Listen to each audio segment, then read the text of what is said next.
Shin ka san da cewa a TikTok za ka iya uploading ɗin bidiyo sama da 100 a lokaci guda? Gaskiya nake faɗa maka, sama da 100, kuma kai kaɗai za ka iya ɗora su. Kuma abin mamaki, yawanci mutane ba su san da wannan sirrin ba. Kai ba fa ina nufin lokaci ɗaya za ka yi selecting ɗin bidiyon ka ɗora su ba fa. Mu je zuwa in nuna maka yadda za ka yi.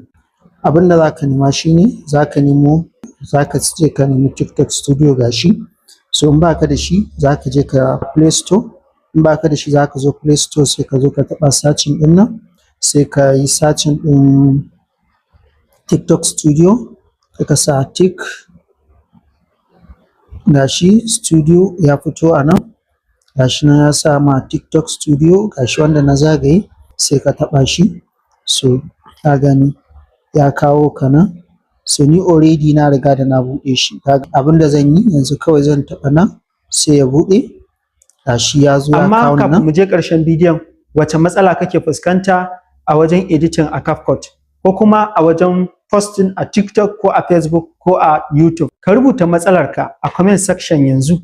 So bayan ya buɗe maka kamar haka sai ka zo wajen uploading ɗin nan. Idan ka zo wajen uploading ɗin nan sai ka taɓa, zai kawo ka nan gurin. So abu na gaba da za ka yi shine sai ka je ka nemi bidiyon da kake so za ka yi posting a kai. Muƙaddara a ce wannan bidiyon nake so zan yi posting.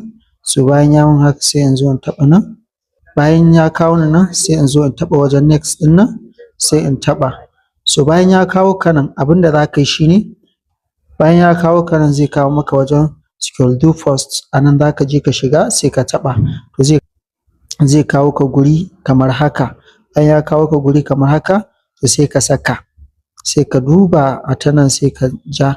Idan Disamba 9 ga watan Disamba za ka sa. So idan ya nuna maka 15 ɗin yana nufin ƙarfe 3 kenan da minti 40. A nan za ka sassaka ranaku. Idan a rana kana saka bidiyo sau 3 ne haka sai ka zo ka yi posting ɗinka ƙarfe 10 na safe zuwa ƙarfe 12 sai ka saka don misali. In ka saka don ka ga nan ya nuna maka scroll do. Misali, maimakon ka dinga yin draft ɗin bidiyon ka kamar haka, sai fi kyau a ce bidiyon ka kana sa shi a scroll do ne. So in ka taɓa zai tafi gabaki ɗaya.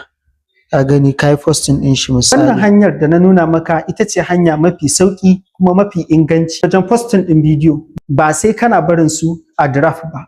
Ko kuma idan za ka yi tafiya kana tunanin gurin da za ka je babu network.